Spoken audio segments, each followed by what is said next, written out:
अस्सलाम वालेकुम पाकिस्तान। आप सुन रहे हैं अपना रेडियो न्यूयॉर्क और देख रहे हैं अपना टीवी न्यूयॉर्क। प्रोग्राम में जनाब अपना रेडियो एम टीवी का मेहमान, और इस प्रोग्राम में आप सुनते हैं उन तमाम पाकिस्तान में, पाकिस्तान से बाहर, पूरी दुनिया में मुख्तलिफ ममालिक से हम आपके लिए लेकर आते हैं मेहमानों को, आपकी मुलाकात करवाते हैं, आपसे उनकी गुफ्तगू करवाते हैं, आपके पैगामात उन तक पहुँचाते हैं, आपके मैसेज जो है वो हम शामिल करते हैं। तो आज भी हमारे साथ बहुत ही ज़बरदस्त, बहुत प्यारी, ज़बरदस्त मेहमान हमारे साथ मौजूद हैं। मैं हूँ आरजे मोहम्मद आसिफ, और इस मेहमान का ताल्लुक़ अगर देखा जाए तो शोबा शायरी से है। बहुत ज़बरदस्त शायरा हैं।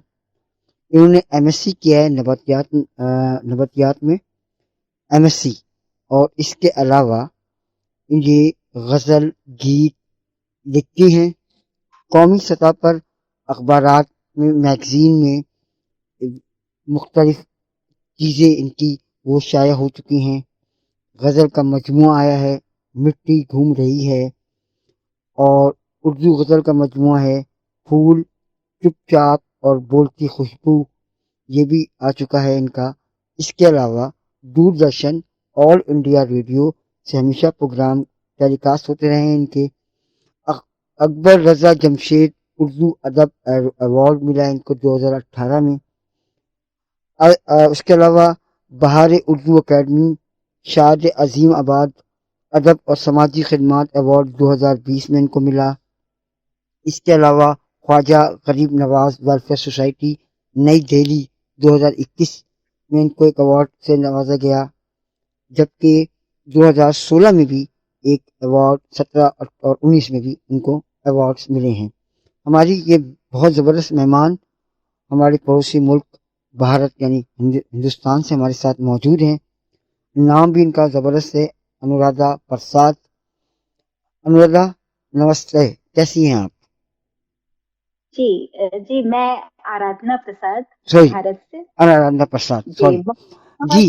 कैसी हैं आप? बहुत बहुत जी बहुत बहुत शुक्रिया आसिफ साहब आपका, मुझे इस खूबसूरत प्रोग्राम में शामिल करने के लिए आपका बेहद शुक्रिया।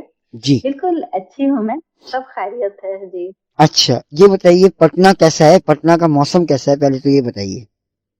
जी यहाँ तो बहुत ज्यादा गर्मी पड़ रही है, मतलब क्या कहूँ, इधर जो मौसम है ना उसने अपने मिजाज बदल लिए हैं बिल्कुल। और गर्मी एकदम लग रहा है, चिलचिलाती धूप, और दिन में निकलना बहुत मुश्किल हुआ है। इसके ओह, इसके बहुत सारे प्रोग्राम्स में भी जाना जो है वो मुश्किल लग रहा है, और अच्छा बहुत बहुत गर्मी, बहुत गर्मी। अच्छा अच्छा अच्छा अच्छा जी जी। जी अच्छा, ये बताइएगा कि माशाल्लाह आपने इतना सारा काम किया हुआ है, इतना सारा आपने चीज़ें लिखी हैं, 2 मजमूए हैं आपके, अवार्ड्स लिए हैं।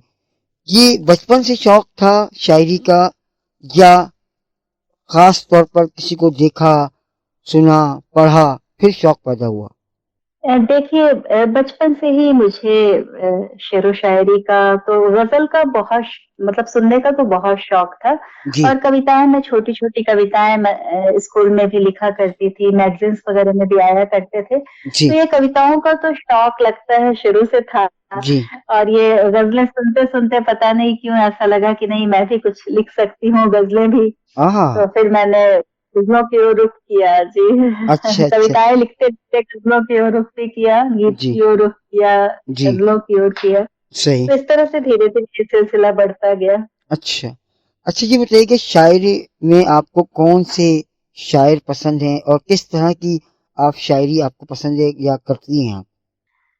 जी मैंने तो ज़्यादातर शायरों को पढ़ा है, जी, गालिब मीर जी। अच्छा। तो इधर दुष्यंत कुमार को भी मैंने पढ़ा। तो कुछ जो आजकल जो गज़लों का पहले जैसे था कि हाँ, जो शेरो शायरी हुआ करती थी, तो वो जी, कहा जाता था कि इश्किया शायरी ज़्यादा हुआ करती थी, और कहा जाता था कि ये महबूब के बारे में बातें करना, शायरी इसी का नाम है। हम्म। लेकिन धीरे-धीरे वक़्त के साथ हालात बदले और जो शायरी का मिज़ाज भी बदला हम्म। और दुष्यंत कुमार के बाद वो सिलसिला शुरू हुआ कि जो हम अपने आस-पास देख रहे हैं, अच्छा। जो मौजूदा हालात हैं, उन हम्म। पर भी हम शायरी कर सकते हैं, कुछ कह सकते हैं। तो सही। धीरे-धीरे ये थोड़ा-सा शायरी का चेंज हुआ हम्म। और इस तरह से मुझे भी और शायरों को देखकर अपने जो आगे हमारे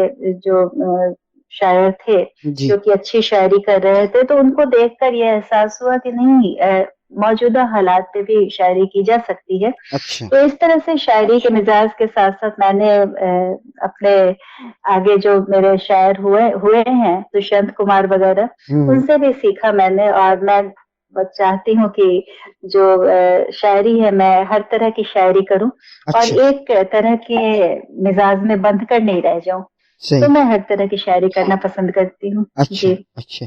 अच्छा, आराधना ये बताइएगा कि चूँकि आपने कभी बॉलीवुड के लिए गाने लिखे हैं, क्योंकि मैंने देखा ये है कि हुँ, अमूमन जो शायर हैं, जैसे राहत इंदौरी साहब की हुँ, बात करें हम, और इसके अलावा जी, और भी जावेद अख्तर साहब हैं, इंडिया में जो शायरी है। इसके अलावा हुँ, जो सबसे बड़े, जिन्होंने फ़िल्में भी बनाई बहुत सारी, उनका नाम मेरे ज़हन में नहीं है। एक शायर वो भी हैं, उन्होंने भी गाने बहुत सारे लिखे हैं। तो आपने क्या ताहिर लुधियानवी हुए, साहिल जी, लुधियानवी। ताहिर हुए उनके जी, मुझे जी। बहुत पसंद हैं, जी, जी। बहुत ज़्यादा। और हुँ, इसके अलावा अभी बहुत एक नाम मेरे ज़हन में नहीं आ रहा है एक शायर का, उन्होंने फ़िल्म भी बनाई है, और बनाई की बल्कि अभी अजय देवगन की एक फ़िल्म थी, उसका उन्होंने डायरेक्शन भी दी थी शुरू में। तो एक साहब वो थे, हुँ। जावेद अख्तर साहब हैं, राहत इंदौरी जी, साहब जी। हैं, शबीना शबीना साहिबा हैं, और इसके अलावा हुँ, और भी बहुत सारी आपके यहाँ शायरा हैं। राशिद साहब हैं, राशिद साहब जी, जिनकी अभी हाल-फिलहाल जिनका इंतकाल हुआ है। जी, जी। जी, जी। तो ये बताइए कि क्या आपने जी। कभी बॉलीवुड के लिए गाने लिखने का आपका हुआ, कोई ज़हन बना कि आप गाने भी लिखें?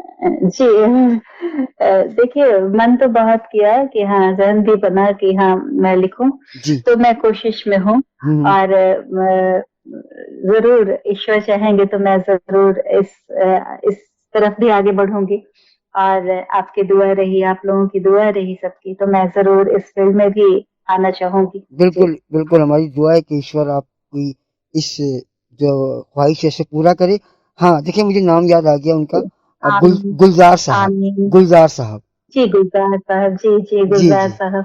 अब जी, अब गुलज़ार साहब जी। जैसे लोग अगर काम कर रहे हैं, तो यकीनन आप जैसे लोगों के लिए वो एक इंस्टीट्यूट है, एक यूनिवर्सिटी है, उन्हें आप देखते हैं, तो क्या बिल्कुल, उनसे बिल्कुल, सीखने की बिल्कुल। चीज़ें मिली होंगी, यकीनन आपने उनको देखा है, पढ़ा है? जी, जी, ज़रूर।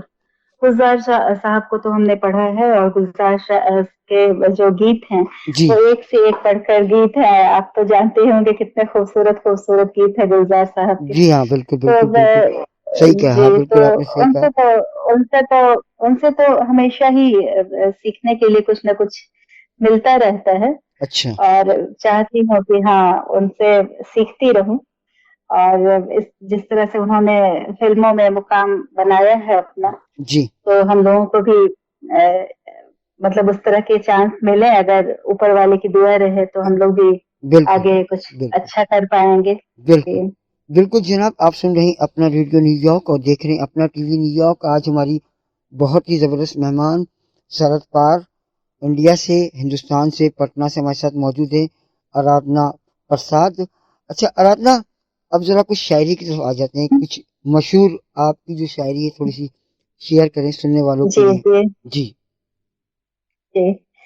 तो अ, मैं बिल्कुल ज़रूर सुनाना चाहूँगी। जी, जी, बिल्कुल। तो कुछ शेर मैं पहले तो कुछ अपने छुटकर जो शेर हैं वो जी, जी। कुछ सुनाऊँगी आपको जी। कि उसके बाद मैं ग़ज़ल पे आऊँगी कि देखिएगा कि ग़ज़ल कहनी है अब उस आसमाँ से, आहा! ग़ज़ल कहनी है अब उस आसमाँ से, हुँ, हुँ। जहाँ सब ख़त्म करते हैं वहाँ से। वाह! ग़ज़ल कहनी है अब उस आसमाँ से, जहाँ सब ख़त्म करते हैं वहाँ से। वाह! और देखिएगा कि एक शेर और यूँ हुआ है कि झील पर यूँ चमक रही है धूप, वाह। झील पर यूं चमक रही है धूप, हाँ। जैसे पानी की हो गई है धूप, वाह वाह वाह वाह। जैसे पानी की हो गई है धूप। बहुत शुक्रिया। शेर क्या मुलाहिजा बात। फरमाया कि क्या ऊंची परवाज हो पर जी। पाँव जमी पर